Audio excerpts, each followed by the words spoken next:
Certificate बना बुनू करके आप बन गए हैं भारत के सिटीजन, और इलेक्शन कमीशन को लगा, कुछ संदेह हुआ, तो इलेक्शन कमीशन आपसे पूछ सकता है, पूछने का अधिकार है कि ये सारे डॉक्यूमेंट्स दिखाइए।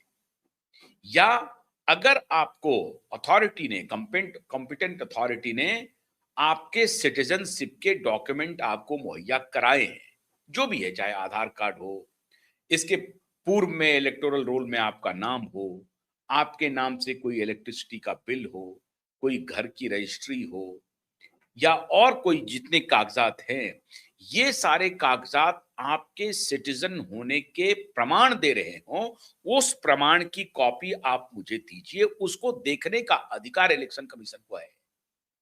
ये लोग दलील दे रहे थे कि जब सरकारी एजेंसी है, कॉम्पिटेंट अथॉरिटी है बियॉन्ड इलेक्शन कमीशन, जो देश के नागरिकों की नागरिकता को प्रमाणित करती है, उसको जस्टिफाई करती है कि कौन नागरिक है और कौन नहीं है। अगर प्रामाणिकता देने के लिए या प्रामाणिक बनाने के लिए दूसरी एजेंसी है, तो दूसरी एजेंसी के ऊपर शक क्यों किया जा रहा है? शक करने का अधिकार इलेक्शन कमीशन को नहीं है। ये इनकी दलील थी कि आप ब्लॉक डेवलपमेंट ऑफिसर को, या जो आधार कार्ड बना रही है ऑर्गेनाइजेशन, वो आधार कार्ड अगर दे रही है तो आप उसके ऊपर शक क्यों कर रहे हैं? आधार कार्ड अगर किसी के पास है तो ये उसके सिटीजन होने का सबूत है। अब इलेक्शन कमीशन कह रही है कि ठीक है, अच्छी बात है, आपके पास आधार कार्ड भी है, आपके पास पासपोर्ट भी है, चलिए ये भी हो गया। अब आपके पास और इलेक्ट्रिसिटी बिल भी होगा, आपके पास कोई घर जमीन भी रजिस्ट्री होगा, या आप कहीं और किसी रोल में रजिस्टर्ड हैं, तो वो सारे डॉक्यूमेंट्स, 10-12 डॉक्यूमेंट्स थे, वो डॉक्यूमेंट्स बोले कि ये सारे डॉक्यूमेंट्स आपके पास हैं तो दे दीजिए। उसमें से कोई नहीं है तो बाकी अगर डॉक्यूमेंट्स उसको प्रूफ कर रहा है कि फलाना व्यक्ति भारत का नागरिक है, तो उसे मान लिया जाना चाहिए, जिसको लेकर के विवाद हुआ था, आपको याद होगा। और उस वक्त सुप्रीम कोर्ट ने कहा था कि हाँ, इलेक्शन कमीशन को आधार कार्ड को भी कंसिडरेशन में लेना चाहिए, और इलेक्शन कमीशन ने आधार कार्ड को कंसिडरेशन में लिया। अब देखिए वो क्या कह रहा है, election commission has power to go into questions of citizenship. Election commission को पूरा अधिकार है कि सिटीजनशिप के तहकीकात के लिए वो जा सकती है। आप बोनाफाइड सिटीजन ऑफ इंडिया हैं या नहीं हैं, ये अधिकार इलेक्शन कमीशन को है। अपॉन अपॉन डिटेल्ड कंसिडरेशन, अब देखिए क्या कह रहा है court. The court held that the election commission has the power to examine the questions bearing upon citizenship for purpose of including in the electoral roll. However, the negative determination of the election commission does not result in a conclusive finding that the person is not an Indian citizen. The election commission's exercise is only confined to electoral roll preparation. Upon detailed considerations, we have come to the conclusion that, in view of the statutory requirement under Section 16 of the Representation of the People Act, the Commission, in the course of preparing or revising electoral rolls, is undoubtedly empowered to examine questions bearing upon citizenship. Election commission को पूरा अधिकार है कि इसकी तहकीकात करे, और अगर आपके पास कोई कागजात है या सिटीजनशिप को लेकर के अगर आपके पास कुछ भी आप प्रमाण है, उसे पूछने का अधिकार इलेक्शन कमीशन को है। The consequence of such A citizenship determination is correspondingly limited. It affects the individuals entitlement to be included in the electoral rolls, and thereby the right to participate in the electoral process, if does not, however, operate to divest the individual of claims to citizenship, nor does if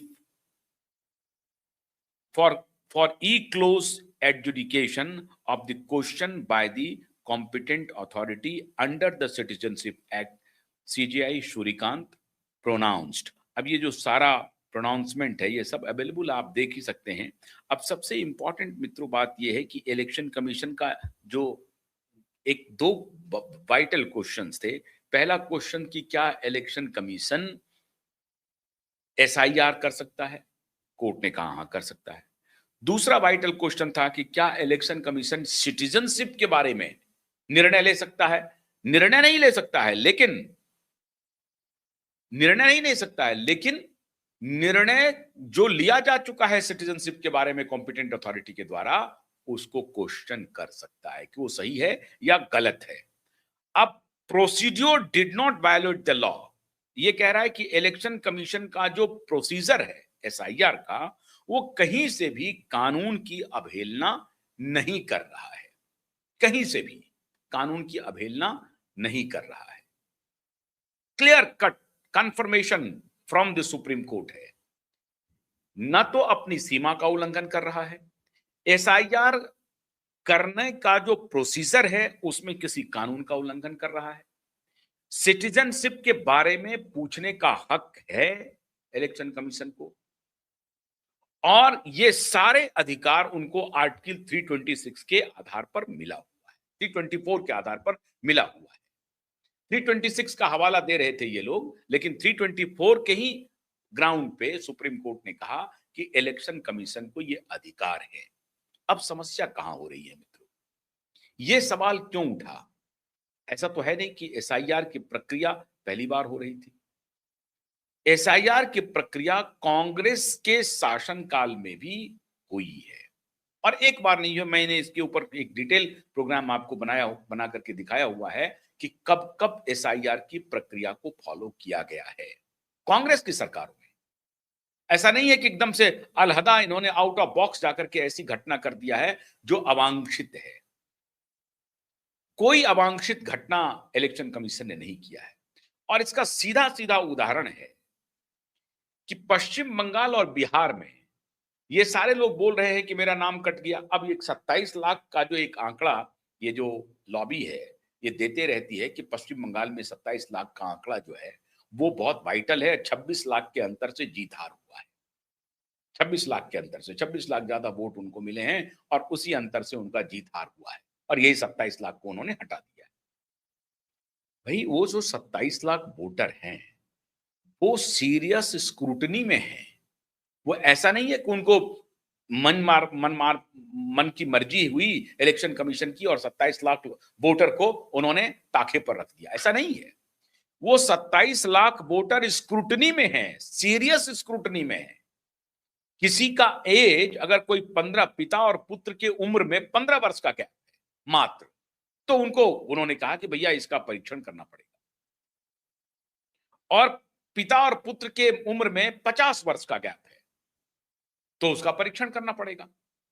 ये कह रहे हैं कि भाई ये पिता और पुत्र के उम्र में 15 ही वर्ष का गैप हो रहा है और उधर 50 वर्ष का ही गैप हो रहा है, और ऐसे क्या 27 लाख हो जाएंगे? ये चर्चा नहीं हो रही है। ये चर्चा लुटियन जोन में नहीं हो रही है कि वो जो 27 लाख को जो इन्होंने रोका हुआ है उसकी स्क्रूटनी होनी है, उसकी पड़ताल होनी है। वो 27 लाख कौन है जिनके ऊपर सीरियस स्क्रूटनी होनी चाहिए कि पिता और पुत्र के उम्र में 15 वर्ष का ही फर्क क्यों है? क्या 15 वर्ष में कोई बाप बन सकता है? और अगर बना है तो इसका मतलब उसकी माता की उम्र कितनी है? 12-14 वर्ष है। आप ध्यान दीजिए, और 50 वर्ष का डिफरेंस है उम्र में। पिता और पुत्र के उम्र में 50 वर्ष का डिफरेंस है, मतलब अगर वो 18 साल का हुआ है और 50 जोड़ दीजिए, कितना हो गया? लगभग 80 साल का डिफरेंस हो गया। तो क्या 80 साल 70 साल में 80 साल में लोग पिता बन रहे हैं? और अगर बन रहे हैं तो कितने हैं? अब ये है उसका असल खेल।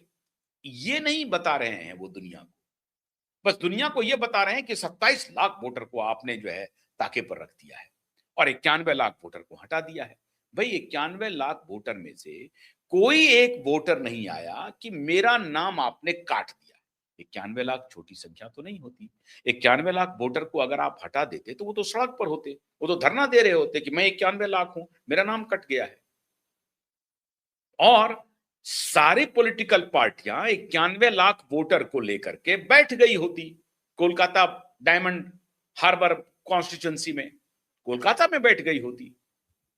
हावड़ा ब्रिज जाम कर दिया होता है 91 लाख वोटर की मेरा नाम कट गया है।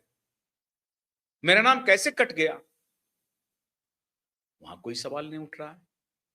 इसका मतलब प्रोसीजर में कोई लैप्स नहीं है। हाँ, फिर भी मैं कह रहा हूं